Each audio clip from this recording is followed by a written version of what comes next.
Sa bayan ng Verona ay mayroong magkasintahang lubos na nag-iibigan na tila hindi na mapaghihiwalay pa. Nabibilang sa mayayamang pamilya ang angkan ni Noah, habang si Melissa naman ay nagmula sa simpleng pamilya lamang. Bagamat salungat ang estado ng kanilang pamumuhay, hindi ito naging hadlang sa kanilang pagmamahalan at taos-pusong tanggap na kani-kanilang pamilya ang namuong relasyon. Isang araw, nagkita si Noah at Melissa sa kanilang tagpuan. Napag-usapan nila ang tungkol sa darating na pinsan ni Noah galing sa Espanya. Mahal ko, nais kitang dalhin sa aming tahanan bukas. Sa anong kadahilanan, mahal ko? Anong mayroon sa inyong tahanan bukas? Darating ang aking pinsan na si Oliver. Pinag-aral siya ng aking ama sa Espanya at maghanda siya ng salo-salo sa kanyang pagdarating. Tila napaka-espesyal naman ang iyong pinsan sa iyong ama. Kung gayon, pupunta ako bukas at nais ko rin siyang makilala. Kapag naipakilala na kita sa aking buong pamilya, ay papakasalan na kita. Pangako? Pangako. Kinabukasan, naghanda ang pamilya ni Noah, lalong-lalo na ang kanyang ama dahil nagagalak itong makita si Oliver. Napuno na ng mga bisita ang tahanan ni Noah at hinihintay na lamang ang pagdating ni Oliver. Tila napakaganda mo sa iyong kasuotan, mahal. Ako'y mas labis na napapaibig sa iyo. Salamat, mahal ko. Ako'y mas nagagalak na ipagmalaki ka sa aking pinsan kung ganito lamang kaganda ang aking kasintahan. Wala ba po siya rito? Ayun din ang aming hinihintay mula kanina. Ngunit sa palagay ko ay maya-maya na rito na rin siya. Senyor! Nandito na ang ginoong Oliver! Noah, maganda ka at nandito na ngayong pinsan. Opo, ama. Pasok, Ginoong. Oliver, Tiyo, nagagalak ako makita ka pagkatapos ng maraming taon. ako rin no, Tiyo. Labis akong lila sa inyo. Oliver, Pinsan ko, kamusta ka na? maayos na naman ako dito. Tsaka mas sumasagana. Sino siya? Siya si Melissa, kasintahan ko. Nagagalak akong makilala ka, Binili. Nagsalo-salo sila sa isang lamesa at kasama na rin si Melissa. Napag-usapan nila ang buhay ni Oliver sa Espanya at kung ano naman ang naging buhay ni Noah sa Verona. Di maitatanggi ang palaging pagsulyap ni Oliver kay Melissa. Oliver, kamusta ang buhay at pangalan mo doon? Ayos lang naman no, Tiyo. Labis akong nagpapasalamat sa inyo. Wala nga naman, kasi magbabutihan mo lang ng pag-aaral. Kamusta naman ang iyong buhay pag-ibig? Sa ngayon, abala ako sa pag-aaral sa Espanya. Malabo yan. Sa dami ng mga magagandang binibini, imposibleng wala kang napupusuan doon. Napakaganda ng binibini mo. Ingatan mo yan, maaaring gawin yan ng iba sa'yo. Huwag nilang subukan. Natapos na ang kanilang pagsasalo-salo, kaya't nagpaalam na si Melissa sa ama ni Noah na siya iuwi na. Umalis na ang mag-ama at naiwan ang dalawa. Hinatid ni Oliver si Melissa pero nagpaalam din naman ito agad. Habang naglalakad ay napaisip si Oliver. Alam ni Oliver sa kanyang sarili na kasintahan ito ng kanyang pinsan, ngunit siya rin ay labis na nahulog sa dalaga sa unang tingin niya pa lamang rito. Kaya susubukan niyang kunin ang loob at atensyon ng dalaga na baka sakaling mapaibig niya ito at maagaw sa kanyang pinsan. Kinabukasan ay nalaman niyang lumuwas ng bayan ang mag-ama at sa susunod na araw pa ang uwi nila. Dito nakikilos si Oliver para mapaibig ang dalaga. Pumunta ito sa bahay ng dalaga na may dalang bulaklak. Magandang umaga, Binili. Magandang umaga, Oliver. Anong pakal mo rito? At saan na si Noah? Kakarating pa lamang ay sinowa ng iyong nanay. Ano? Wala dito ang iyong kasintahan. Hindi man lang ba siya nagpaalam sa akin? Hayaan mo na yun. Nais ko palang ibigay sa iyo itong rosas na kasing ganda mo. Para sa nito? Tanda ng aking pangliligaw sa iyo. Oliver, hindi ito maaari. Mahal ko ang iyong pinsan. Bakit hindi na lang ako, Melissa? Siya ang mahal ko, Oliver. Wala akong pakialam. Hindi ito maaari. Umalis ka na. Labis ang galit ni Oliver sa kanyang mga narinig. Nais niya makuha si Melissa kay Noah, kaya napag-isip ito ng masamang plano kung paano niya makukuha si Melissa kay Noah. Gustong patayin ni Oliver si Noah at iniisip niya na baka pag namatay si Noah ay doon niya mapaibig si Melissa.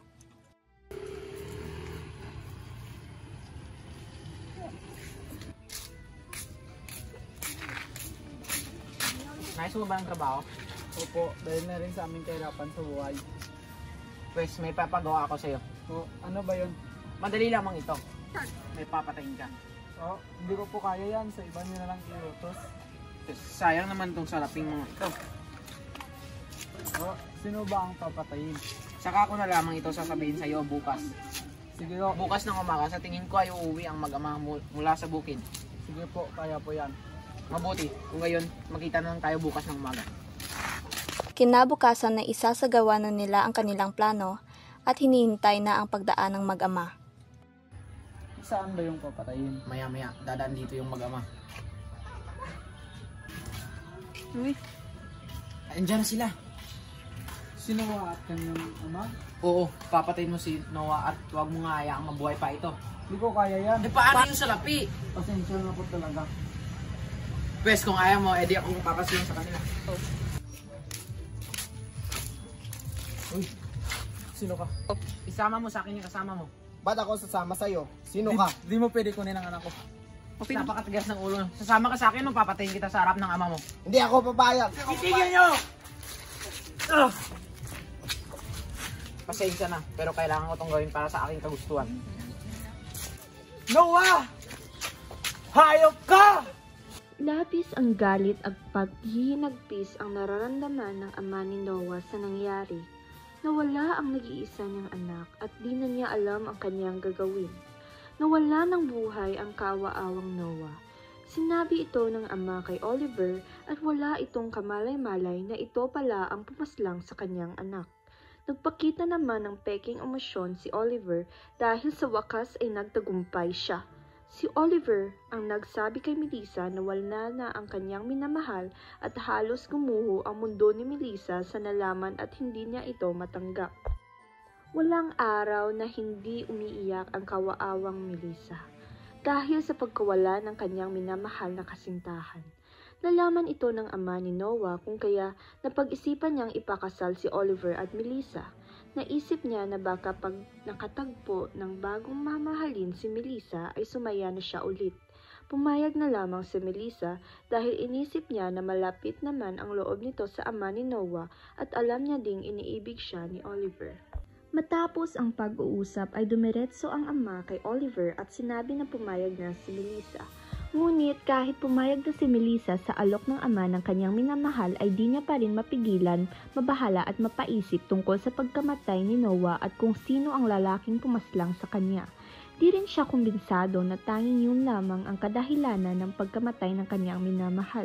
Kung kaya napagpasyahan niya na paimbestigahan ang pagkamatay ni Noah. Lumapit siya kay Lena, isang babaeng dating espisya sa mataas na uri ng ahensya upang paimbestigahan ang pagkamatay ni Noah at masagot ang lahat na bumabagabag sa isip nito. ikaw ba si Lena? Opo, ako nga po. Gusto mo kitang mapagsa. Sige, tara, pasok. Tungkol saan ba? Gusto ko sanang ipa-investigahan tungkol sa pagkamatay ng aking minamahal. Ako nga yung kasintahan ni Noah. Nabalitaan ko rin ang pagkamatay niya. Hindi rin ako makapaniwala sa nangyari sa kanya. Oo, ako nga yun. Pwede mo ba ako matulungan? Oo, maakap ang lahat upang malaman kung sino at kung ano ang patay nila. Salamat, Lena.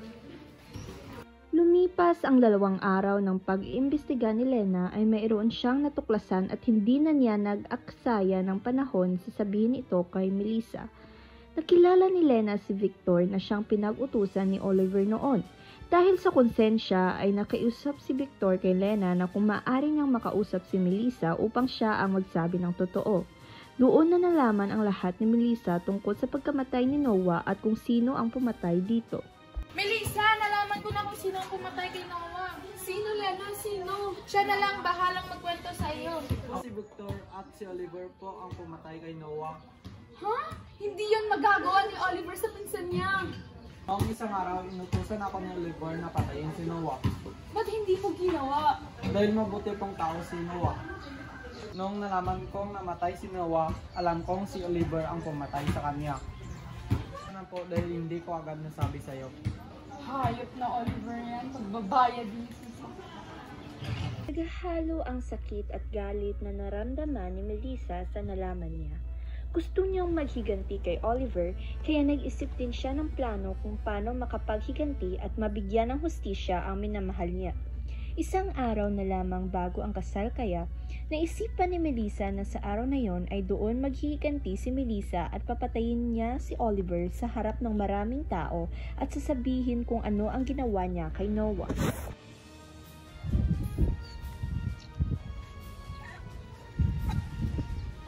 Ikaw, Oliver, tinatanggap mo ba na maging kabiyak si Melissa? Opo, Padre. Tinatanggap po si Melissa na maging kabiyak ng aking puso. Ikaw, Melissa, tinatanggap mo ba si Oliver na maging kabiyak ng iyong puso? Hindi po, dahil hindi ko matatanggap na maging kabiyak ng aking pusang isang katulad ng hilimang niya! Melissa, magunos dili ka. Melissa, hindi ko yun magagawa kay Noah. Tama ng pagsisinungaling mo, Oliver! Ikaw ang pumatay sa aking minamahal na Noah! Oliver! Siya, maniwala ka, hindi ko yun magagawa kay Oliver! Paghigantihan ko na ang aking minamahal. Melissa, ba't mo ito ginawa? Yun ang katotohanan. Napaghigantihan ko na ang iyong anak at aalis na akong mag-isa sa bayan. Patawad, Melissa. Mahal kita. Pagkatapos ng lahat ng nangyari ay umalis si Melissa sa bayan ng Verona at pilit ibabaon ang lahat na nangyari. Patuloy ang kanyang pag-ibig kay Noah kahit wala na ito. Alaman ni Melissa sa kanyang sarili na mali ang pagpatay, ngunit alang-alang para sa hustisya niya sa kanyang minamahal ay hindi niya na ito inisip pa. Hindi man nagkatuluyan ang dalawa ay mabubuhay pa rin ang pag-iibigan nila sa isa't isa.